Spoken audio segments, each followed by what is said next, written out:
Hey DIY friends, and welcome back to another video. I'm going to share with you how to make 4 simple, cute, and yet easy DIYs using some Dollar Tree products. The first one is going to be the wreath in the basket. I got this basket from Dollar Tree. These baskets are very hard to find, by the way. And I found some white spray paint. I'm going to spray paint this, allow it to dry outside. I'm also going to take these flowers I had on hand from Dollar Tree before. I've already taken them off of the stems.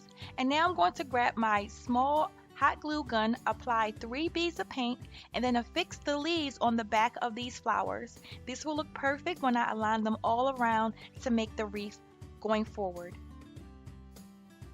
And now I'm going to take my small wreath form and I am going to put this onto my table. Now I really was thinking about the best way to attach these. So I came across this 50-cent floral form from Dollar Tree, I think because it had these little dents in there.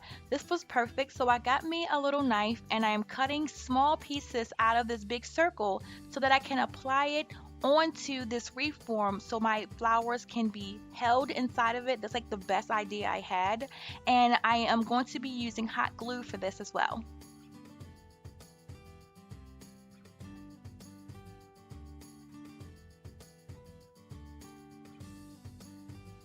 Some pieces were a little too big, so I had to take a little bit off just so they can fit inside of the actual wreath form.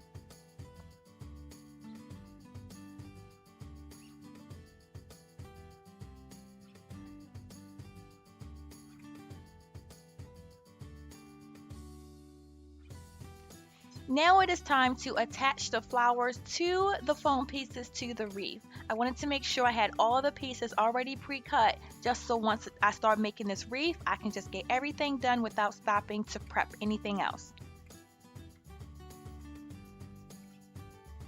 And this is so simple. I am simply putting the hot glue onto the piece of foam, attaching it to the wreath, and then I am putting hot glue onto the flower and then pushing it down inside of the wreath so that it can attach to that as well.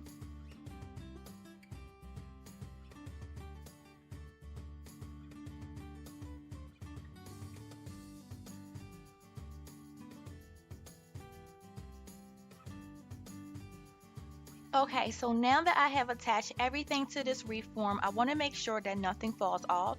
So I'm going to flip it over and apply more hot glue on the back of each part just so I can be more at peace that nothing is going to come apart.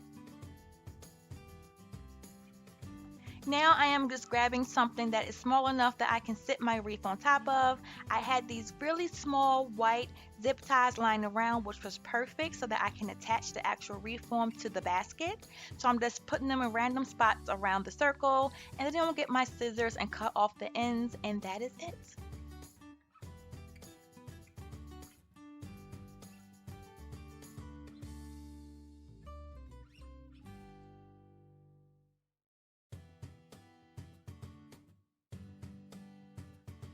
Next, I'm going to show you how to make these acorns, the small ones and also the big ones. Perfect for just random decorations around the home.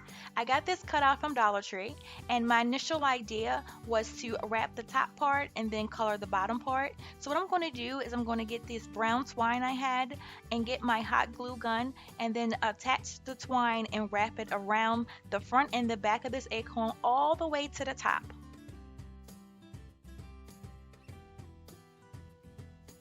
When you start to wrap this, it's a good idea to try to wrap it as tightly and close as possible just to minimize the original color of this acorn cutout to show through the actual twine. I didn't do a good job of that, so I had to go back, as you see here, and fill in the gaps to make it look like this.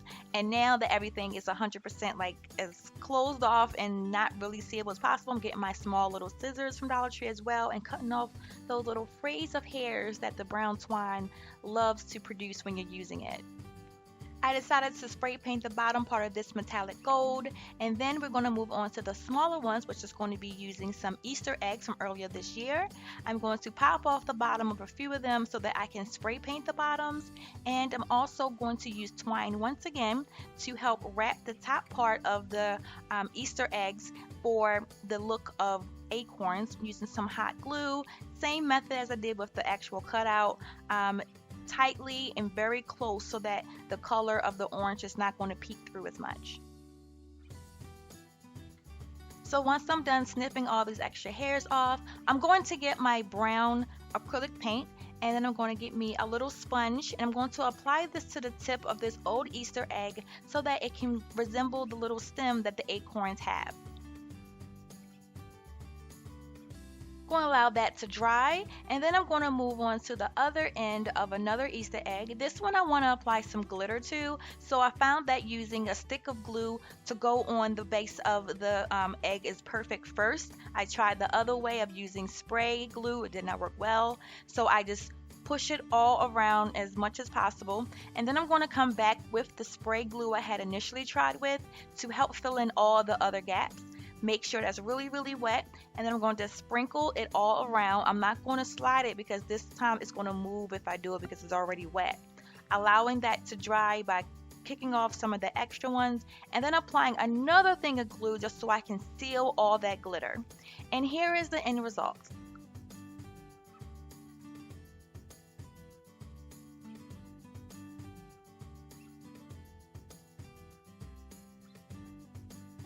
Okay, and the final DIY, I'm going to show you how to use these two little boxes to make your own little centerpiece using some Gorilla Glue to attach the two pieces together. So not a whole lot of glue necessary, just put some in the very center and around the sides.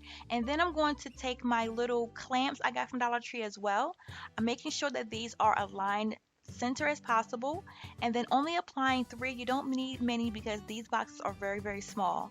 Allowing it to dry for 24 hours.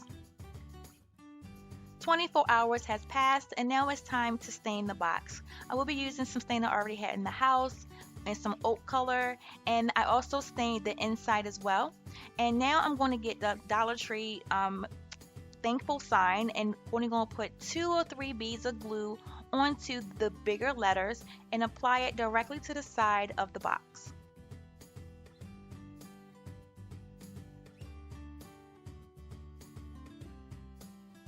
I scored these really realistic fake flowers leaves from Home Depot last year, and then I'm going to put 2 of these clear candle holders inside and then pop in 2 small Dollar Tree candles, and that's it for this DIY.